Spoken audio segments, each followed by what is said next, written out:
emailing RainierAvenueRadio.World@gmail.com. Once again, please email us at RainierAvenueRadio.World@gmail.com.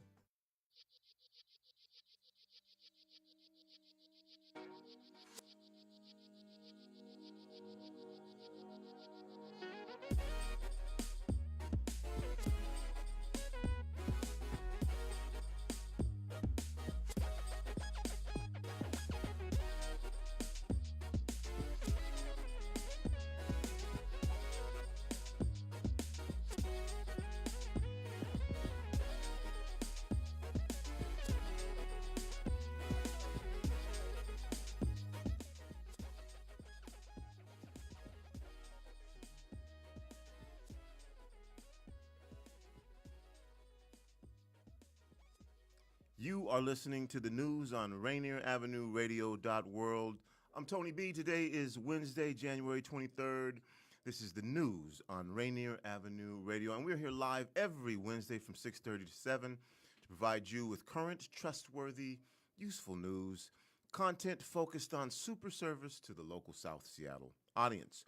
We will not tell you what to think, but instead provide the basics for you to discern and decide for yourself. Seattle Squeeze traffic updates. This morning, the commute was one of, if not the worst, since State Route 99 shut down in Seattle more than a week ago.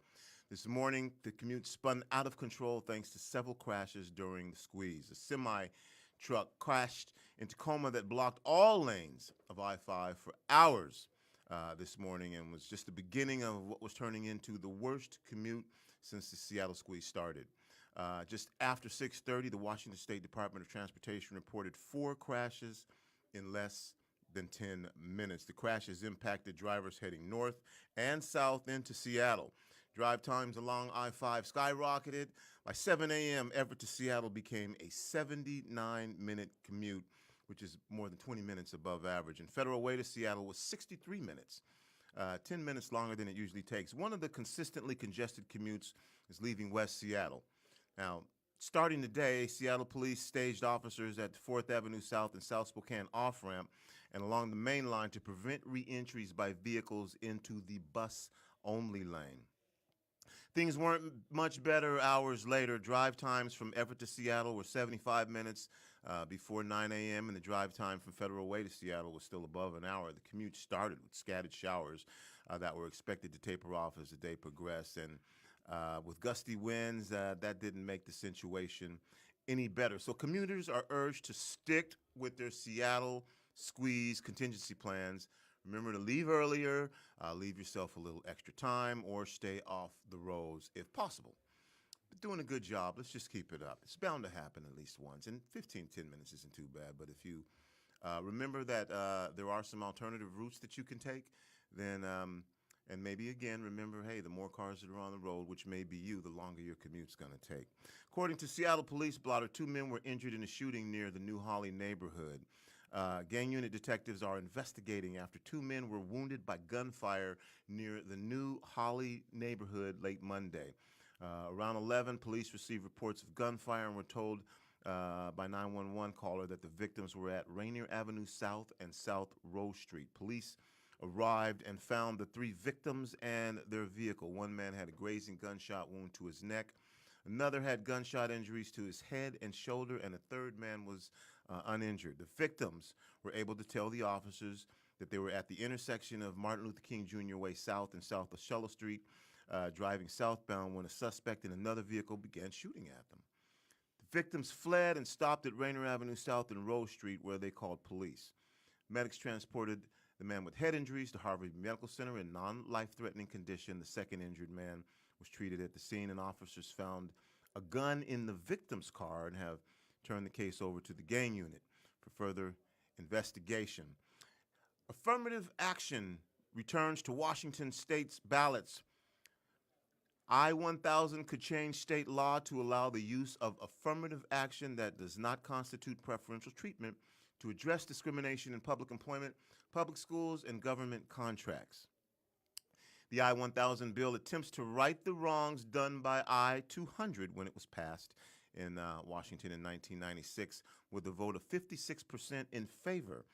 The impact in the communities benefiting from affirmative action was sudden and profound after I-200 was passed, functionally freezing affirmative action policies. Since then, women and minority-owned businesses have lost $3.5 million in state contracts, according to the Yes on 1000 campaign. Also, the percent of qualified African-American students admitted to the University of Washington has dropped from 70% down to 30% in 2017. Organizers for I-1000 submitted more than 387,000 signatures to the Secretary of State's office in support of the initiative last week, and only around 260,000 signatures were actually required to qualify an initiative to put it on the ballot. Signs showing support for this bill showed up at the MLK March on Monday. And as part of the federal government shutdown continues, Mayor Jenny Durkan issued an executive order to allow impacted federal employees to defer their City of Seattle utility payments. All right, let me say it again because this impacts you. Talking about the shutdown. I'm sure Kendra will touch on that a little bit later. As the partial federal government shutdown continues, Mayor Jenny Durkan issues an executive order to allow impacted federal employees to defer their City of Seattle utility payments. Yesterday, Mayor Durkan issued a new executive order to help impacted federal employees with their utility payments. And this partial shutdown that began on the 22nd of December is now in its 32nd day. And according to an analysis, the state of Washington has over 54,000 federal employees. About 11,000 of them work in agencies currently without appropriations and are being directly impacted by the shutdown by working without pay or being furloughed. Nationally, it's estimated about 800,000 federal employees across the country are working without pay or on furlough. So Mayor Durkan's executive order builds on existing city assistance programs.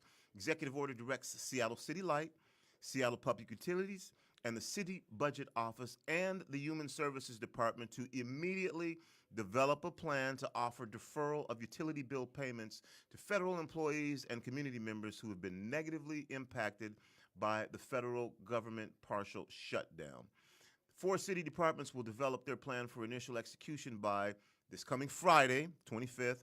Program will include a phone number for impacted residents to call for eligibility information and enrollment. RainierAvenueRadio.World will, of course, share this information with you in our live programming and also on our website and via our social media once this information is made available. So, for more news, over to you, Karen. Thanks, Tony. After the passing of SeaTac City's first Somali council member, Amina Ahmed, the city council names a replacement. The sudden death of Amina Ahmed in a car accident in early December left many SeaTac residents wondering who could possibly take her place. Some lauded her community strengths, pointing to her work with nonprofits to aid refugees and immigrants in King County. Others considered her a beacon for the Somali community of the majority-minority city of SeaTac. During Tuesday's SeaTac City Council meeting, council members swore in Stanley Toombs to take Ahmed's place. Toombs is a longtime resident with experience in the city's government since becoming vice chair of the SeaTac Planning Commission in July of 2017. Toombs wants to play his part with little fanfare. While he notes the lack of diversity on the city council, he hopes that more community engagement can change this in the future.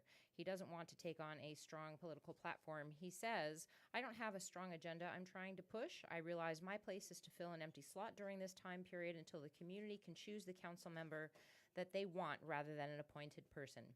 Toombs himself sees his part in the council as fairly apolitical. He primarily wants to play an administrative role in the council, dipping in when his past experience can help.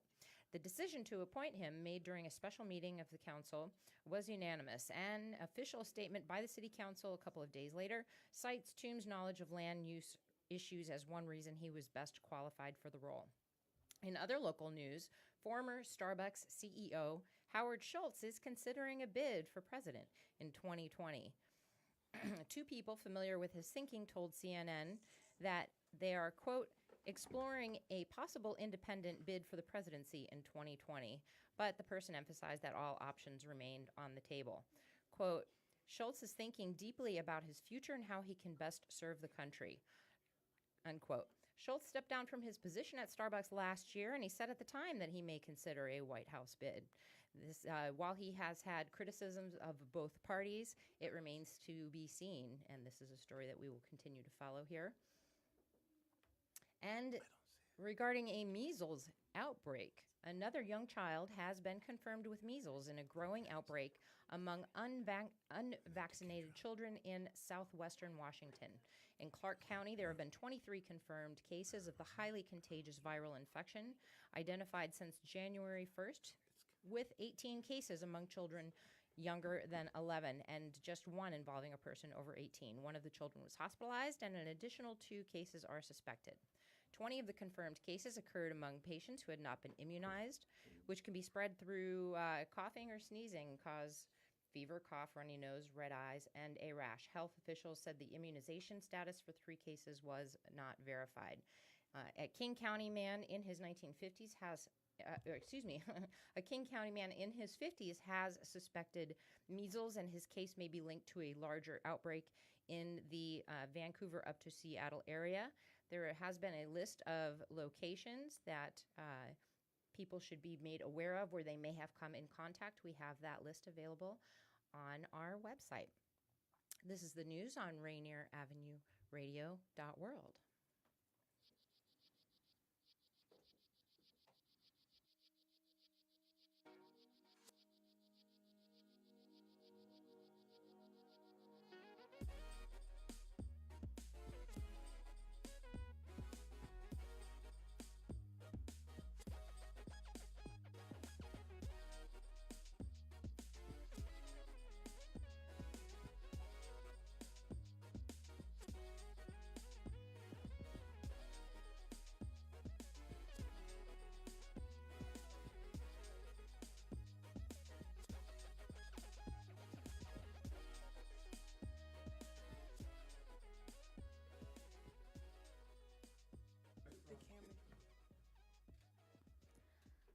Welcome back to RainierAvenueRadio.World.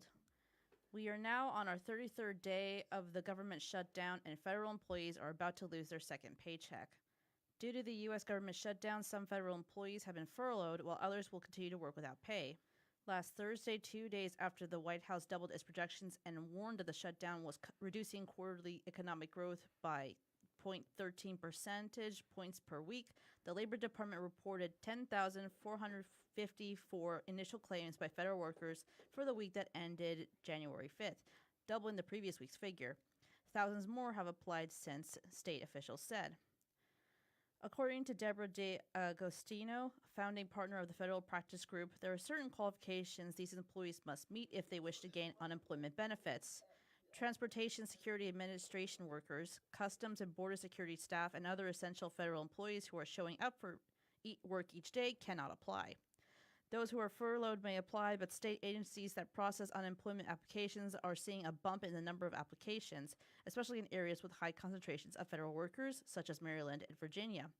This means that a process that typically takes 2 to 3 weeks is now expected to last longer. We're certainly prepared for an influx of claims, said William Moulton, the Director of Unemployment Insurance Services at Virginia Employment Commission. The logical conclusion is that the longer the partial federal shutdown continues, the more claims we're going to see. CNN lists ways to support federal workers during the government shutdown.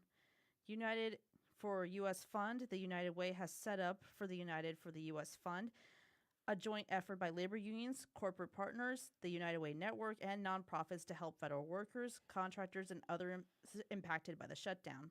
Local United Way chapters are providing financial services, counseling, and, where available, emergency help with rent, food, and other basics. The United Way says 100% of the donations to the United for the U.S. Fund will go to affected parties. Feeding America is working with a network of food banks to support affected families. On their website, you can pledge money or enter your zip code to find nearby food banks where you can donate or get help. Hashtag Chefs for Feds organizes food trucks, chefs, nonprofits, and businesses to provide meals for those impacted by the shutdown. You can donate money, time, or other resources to their cause. Hashtag Chefs for Feds is run by the World Central Kitchen, a national nonprofit organization that strives to eliminate hunger and poverty. Over to you, TC. Thank you, Kendra. Sadly, a nurse is accused of impregnating a woman in a vegetative state who later gave birth. In Arizona, a 36-year-old nurse has been arrested on suspicion of impregnating a woman, a member of the San Carlos Apache tribe in a vegetative state who unexpectedly gave birth last month at Phoenix Healthcare Facility, police said Wednesday. Nathan Sutherland, a licensed practical nurse who was caring for the woman at Hacienda Healthcare Facility, has been charged with 1 count of sexual assault and 1 count of vulnerable adult abuse. According to court documents from Maricopa County Superior Court, a court order compelled Sutherland to provide DNA sample to investigators on Tuesday, and crab lab technicians determined his DNA, quote-unquote, matched the baby.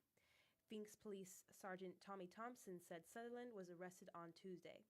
A judge set a cash bond at $500,000 and scheduled Sutherland's next appearance for January 30th. The nurse is being held in the Maricopa County Jail. Sutherland has, quote-unquote, invoked his Fifth Amendment rights and has not participated in an interview with police, Thompson said. The arrest is the latest chapter in a weeks-long investigation that started when a 29-year-old woman, who is not available to give consent and has been at the facility since 2002, gave birth in late December. Sutherland has worked at the facility since 2011, and investigators are trying to determine whether he has assaulted anyone else or whether this woman was assaulted more than once. Thompson said, quote-unquote, we owed this arrest to the victim. We owe this arrest to the newest member of our community, that innocent baby. Phoenix Police Chief Jerry Williams said at a news conference Wednesday, the woman's family is aware of Sutherland's arrest but declines to comment further. Their attorney John Michael said Hacienda Healthcare said that every member of the company is, quote-unquote, troubled beyond words to think that a nurse could be capable of seriously harming a patient. The arrest came 2 days after the facility announced without elaboration that one doctor who led the women's care resigned, another was suspended. The company did not name the doctors, and police did not mention them at the news conference. Transgender military ban. President Trump's controversial transgender military ban will go into effect while it works its way through the courts. The Supreme Court allowed the ban to start, but took no stance on its legality. This is a large blow to LGBT activists who consider the ban to be cruel and irrational. Meanwhile, the court will take up a Second Amendment case for the first time in almost a decade. The case is a challenge to part of New York City's gun law, which regulates where gun owners can take their firearms. It's significant because this is the first substantive gun rights case that the Supremes have taken up with its new conservative majority. Covington students controversy. Last Friday, a viral video surfaced on alleged confrontation between white teens wearing Make America Great Again hats and a Native American Vietnam War veteran. Students from Covington Catholic High School were criticized for reportedly mocking Phillips during the school's annual trip to a March for Life rally in Washington. On Sunday, however, a second video appeared that showed a third group involved in the conflict. In the second video, the third group, who identifies themselves as members of the Hebrew Israelites, taunted students with disparaging and vulgar language before the encounter with the Native American. According to CNN, the students asked their chaperone if they could perform a school spirit chant, which is what was seen in the original video. One student in the video, Nick Sandman, indicated he's open to speaking to Phillips. According to a statement that the Lakota People's Law Project, Phillips has offered to travel to Kentucky High School to talk about the importance of respecting diverse cultures. We'll be back after a short break with global news. This is news on RainierAvenueRadio.World.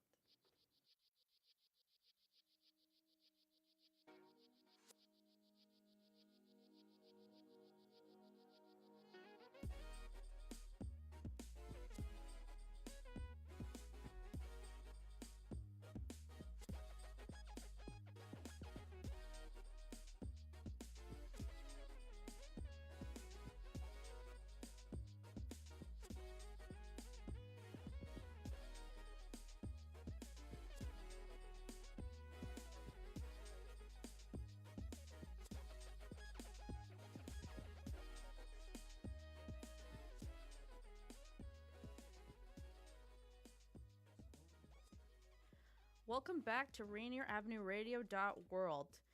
A deadly Mexico pipeline disaster. Last Friday, a deadly pipeline inflammation killed at least 89 people in Mexico and wounded more.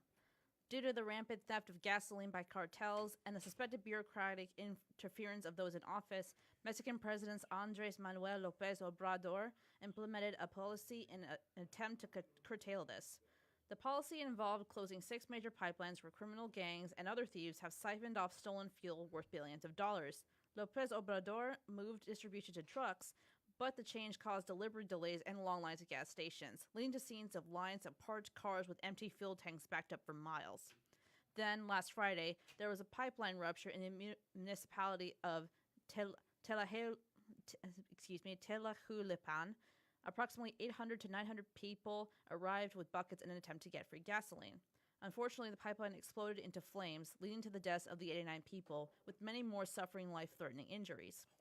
Along with national lamenting, some Mexicans blamed the victims for their deaths, citing that they were taking gas from the pipeline.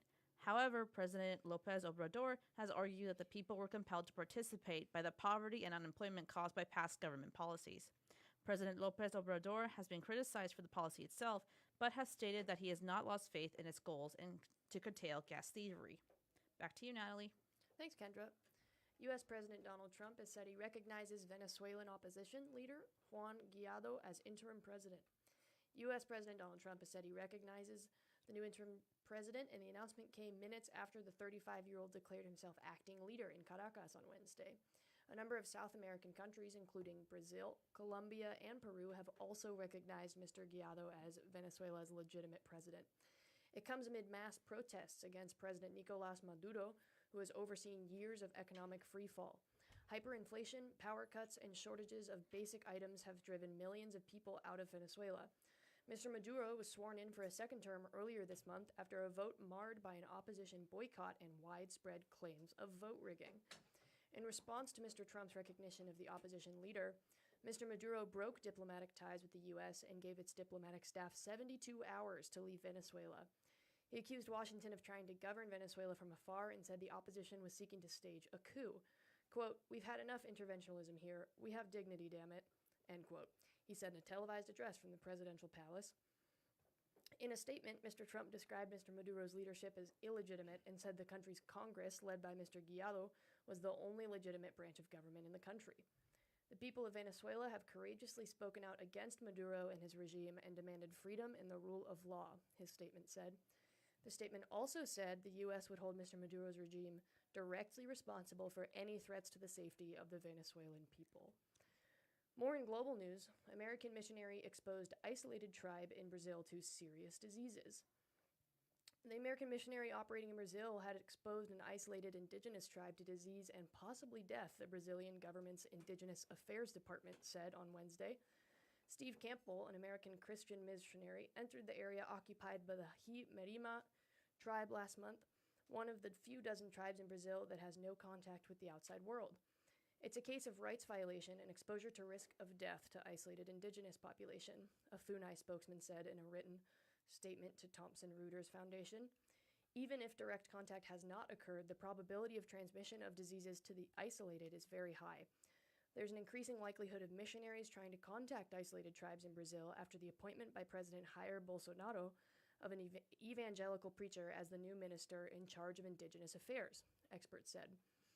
During his campaign, Bolsonaro pledged to open up protected land and demarcate not 1 centimeter for indigenous people or quilombolas, descendants of runaway slaves. Campbell camped in the area the He-Merima occupy and invaded one of the isolated tribe's recently abandoned camping grounds. Attempts to reach Campbell were unsuccessful. Little is known about the He-Merima who live in the state of Amazonas. They became known for rejecting contact with the outside world and maintaining hostile relations even with other indigenous communities. Details about what kind of penalties Campbell may face are not clear, as FUNAI has not yet notified federal prosecutors or the police. The government agency said it will notify them sometime next week. According to reports from Brazilian newspaper Folha de Sao Paulo, Campbell claimed to have entered the area by mistake while teaching Indians from the neighboring Jamamadi tribe to use a GPS device.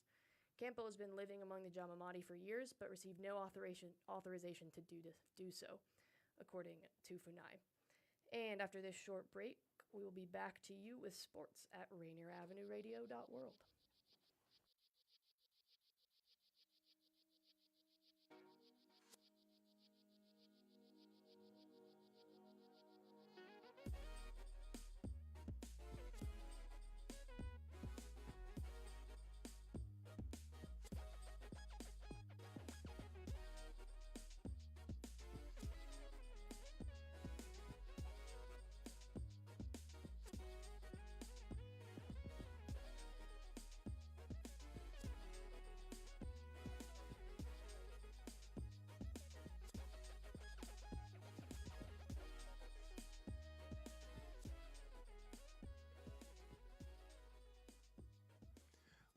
Welcome back to the news on RainierAvenueRadio.World and a look at local sports.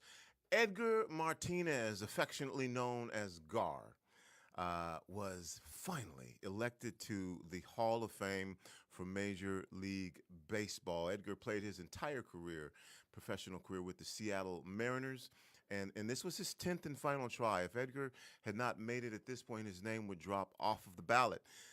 Previously, Edgar had been on the ballot, and last year came within 20 votes of making Hall of Fame. So there was a pretty good chance he was going to make it this year, but the good news that Edgar did get that phone call was wonderful to have. And actually, Dan Wilson, former catcher for the Seattle Mariners, went to the top of the Space Needle to put an 11 flag up.